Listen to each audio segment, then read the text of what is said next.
Hi, it's Mark Bosser, producer of the Pawlik Automotive podcast, and we're here with Mr. Bernie Pawlik, Pawlik Automotive in Vancouver. 20-time winners of Best Auto Repair in Vancouver as voted by their customers. 38 years of servicing, repairing, maintaining cars in Vancouver, BC, Canada, and of course, today we're talking cars. How are you doing today, Bernie? Doing well. Always awesome.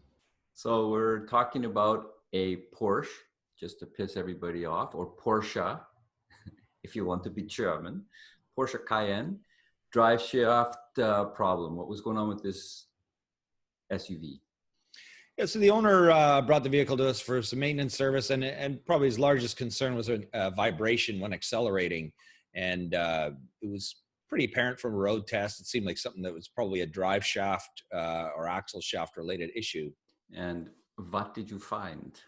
So, of course, we had taken a road test to verify the client's concern and get a feel for what was going on. Then we did a hoist inspection, and what we found was a worn out drive shaft center bearing. There's a rubber, large rubber piece that holds the mounts the drive shaft bearing to basically to the frame of the vehicle, and then that rubber piece is broken. And so we'll just get right into pictures because that's the best way to show you what was going on. So there's our Cayenne 08 base model. So you can see this rubber piece here broken and flopping around, and there should be, I'll just play it again. Is that like a bushing or something different than a bushing? I guess you could call it a bushing. It's a bushing is it's basically a rubber piece that connects two parts. So yeah, you could call it a bushing, yeah. And it's just basically torn apart. So they put that in to kind of isolate the vibration of the drive shaft from the vehicle. I mean, it could be, you could mount a metal bearing to a metal. This is the sort of bracket that holds it in place. You could mount it metal to metal, but there'd be, not of vibrations and noise that would transmit. So the rubber keeps that, helps keep that nice and smooth. I'll just do it one more time because it's just cool looking at broken parts. I love my work. Yeah, so that's the piece. How difficult of a job is this to replace? Well, it's not too bad.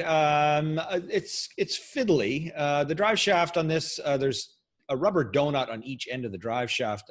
A lot of cars, and traditionally would use a universal joint, which is a metal piece with ball bearings. A lot of European cars have used this. It's a rubber donut, so it's kind of a flexible coupler with generally 3 or 4 bolts that hold one end to the transmission, and the other 3 or 4 bolts that hold the donut to the drive shaft, and then that allows a bit of flexibility and movement. So though they're a bit of a pain to disconnect, but we remove that, and then once a few brackets and shields are removed, then the joint can be taken up. There's also a CV joint in behind here, which is a flexible joint that has to be taken apart, and it's fiddly, but certainly not as much work as taking a transmission or anything else out.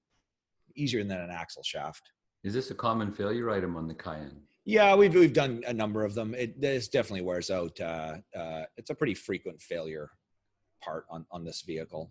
What kind of time frame does it take to fail, or mileage? Well, it's an 08. I can't remember the mileage on this vehicle, but we're in 2019, so it's about over 10 years. So yeah, it seems like a lot of the other ones we've done are probably in the 10 plus year range. So it's not a bad run. And you mentioned this is a base model. What type of engine is in this model? Yeah, so this is a base model. It's a 3.6 liter engine, which is the VR6 style VW engine. It's the Cayenne is a combined project between Porsche, Audi, and Volkswagen. So the Volkswagen, I was going to say Tiguan, it's not a Tiguan, a Touareg. Touareg, yeah. Touareg, Audi Q7, and a Cayenne are similar. The drivetrains are shared, the similar drivetrain. The insides of the vehicles, of course, are all different depending on the manufacturer. But Porsche, obviously, being the highest end and going for the sportier, racier models. You can't buy a Touareg that's the twin or the turbocharged model like you can with the Cayenne. But yeah, this is the rest of the inside of the vehicle is fantastic. I mean, it's hard to tell the outside, but the base model has a simpler, lower horsepower engine and simpler. How reliable are Porsche Cayennes? They're not bad. I mean, there's a few issues. I would say that this 3.6 liter 6-cylinder model, if you want a reliable car, this would be the better one to go for.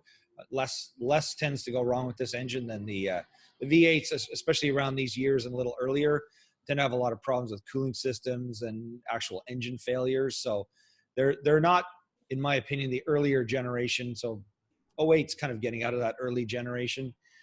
They're not so reliable with the V8s. Of course, they're more powerful, but they're kind of finicky and a lot of stuff goes wrong. They're also, the V8 models are also very noisy and growly, and often, when we first start servicing them, we listen to go, what's wrong with this engine? And it's actually normal. They're just noisy. But yeah, I mean, it's a nice SUV for sure. Being a Porsche, you'll just spend more money than you will on a other model. And of course, the fancier you get, the brakes and other items can be more expensive to fix. You tend to have a little bit heavier foot with you have more horsepower. Yeah. But I mean, it's a fun SUV. I mean, it goes fast and looks nice and handles well. It's a cool vehicle for sure. So there you go. If you're looking for service for your Porsche in Vancouver, the guys to see are Pawlik Automotive. You can reach them at 604-327-7112 to book your appointment. You have to call and book ahead. They are busy. Or check out the website, pawlikautomotive.com. There's hundreds of blog posts and videos on there, as well as on our YouTube channel, Pawlik Auto Repair. And of course, thank you so much for listening to the podcast, watching the podcast. We appreciate it. And thank you, Bernie. Thank you, Mark, and thank you for watching.